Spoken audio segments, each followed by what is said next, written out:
So I've gotten comment after comment, people complaining that sometimes my tips just aren't going to work because the team comps are just way too bad. They get 4 DPS, maybe 1 support, and then they're the only tank, and this can go in a lot of different ways as well. Today I want to tell you guys maybe what you can do in those situations and some ways that you can help yourself win. Now, of course, before we get started, I'm not going to say that this is going to be better than getting a good team comp. Getting a good team comp is, of course, very preferable, and if you can do that, do that. But a lot of times, you just simply can't, and I've seen that by a lot of people in my comment section. You just have people on your team that just won't switch, and, you know, that can be okay. You can still usually do quite a bit, and today I want to tell you guys maybe how you want to play it, as well as some tips to just playing when you happen to be the only solo tank on your team.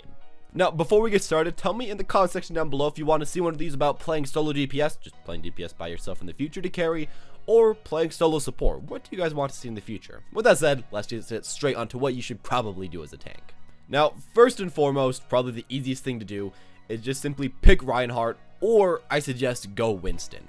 You have to kind of be an anchor tank. I know a lot of people like to play Zarya, a lot of people like to play Roadhog, a lot of people like to play D.Va, but they simply can't really protect their DPS well enough, and they simply can't really make comps well enough by themselves without another tank. You might just have to give those picks up these games, and that's okay. There's still some other fun picks like Reinhardt and like Winston. Now, I do suggest that if you do go Winston, you're actually going to be in a really good case, so I would say probably go that character. Often, if you are playing with 4 DPS, you can have 3 to 4 divers on your team. So why not just abuse that to get a win?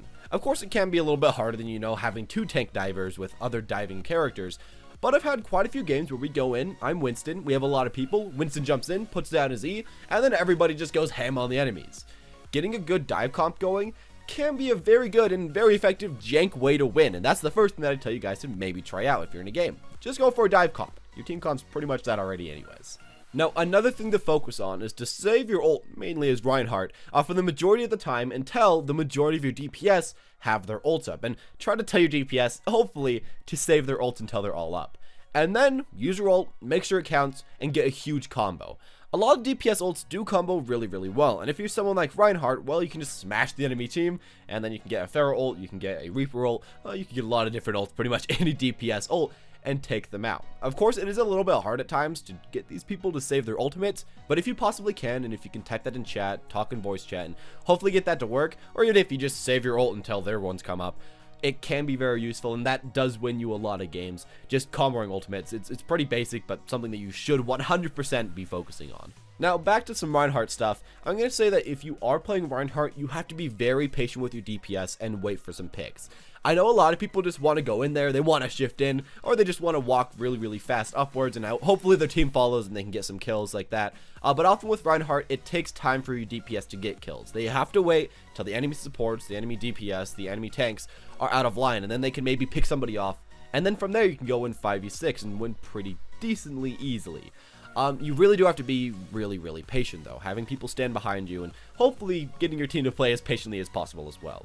It is hard and it is a little bit awkward to do, but waiting for them to get kills and then going in is definitely your most optimal strategy, especially if you're playing someone like Reinhardt. While even with Winston, if you can get a pick and then go in, you're going to be in a lot better place than if you just went in 6v6, as your comp is still a little bit awkward. And kind of continuing from that, I'm going to remind you guys, don't pretty much ever shift in as Reinhardt if you are playing this comp. Just play the pick game. Again, just wait for picks.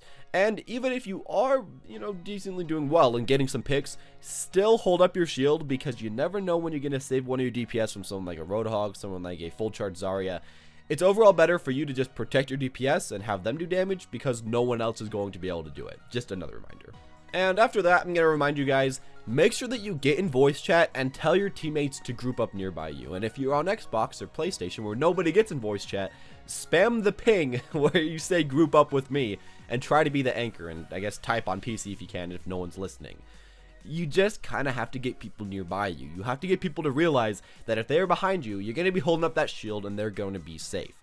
And you have to play that way as well. You're going to have to keep up holding that shield. You're going to have to still not really go in way too much and just kind of play by ear like that. It might be a little bit boring and a little bit slow, but if you want to play the slow grind game, you're going to win a lot more games. And if you get your teammates to actually hide behind you because they feel safe behind you, that's going to help them be a lot more safe and be able to output a lot more DPS, and overall, you're going to win more games like that as well. Now, next, if you can get a little bit of team communication, try to get Lucio on your team if you are playing a close range Winston dive comp. That is really good, being able to speed up all your people, and if you have some people, like Reaper for example, that can't always get in way too great by themselves, if you have a Lucio with a Winston, he can just run straight in there, and then of course with all your other DPS, you can do decently with that. So I'd say, try to get yourself a Lucio if you possibly can with the dive comp. And then try to get a Zen or a Mercy if you're doing a long range pick comp. The damage boost is very nice by both these characters, and of course Zen can get some picks by himself, so you can just kind of go off of that. That can also just help you at long range if you are with a Reinhardt. And the final thing that I'm going to say is the most important thing, more than anything else, because, you know, it's kind of hard to carry these people, is to think that the game is not over because your comp sucks. I see the point in putting a lot of emphasis in your team comp, in wanting a really good team comp. It will make you win a lot more games, and if you can't happen to get one, you're going to win more. But at the same time, if your comp sucks, that doesn't mean you've already lost. A lot of the times, people's skill can make up for that, and people's plays can make up for the bad comp, and I've seen it a decent amount myself. One game I was playing tank by myself with 5 DPS, and that was a really awkward game. But it was in Masters, and we barely pulled out the win. Now, of course, this example doesn't apply to every time, and a lot of times you will have, you know, some problems, but I often see people complaining how it's impossible and how that it will never ever happen. But that's simply not the case. Especially in lower ranks, a lot of people just don't play a lot of tanks really well in the first place. And a lot of people just won't play a lot of supports very safe in the first place. So you can get a lot of picks with your DPS. You can take out a lot of people. And as well, with your DPS, you can often kill a lot of tanks that are really badly positioned. So try to abuse all this stuff. Try to shot call for your teammates, and just try your best to win the match.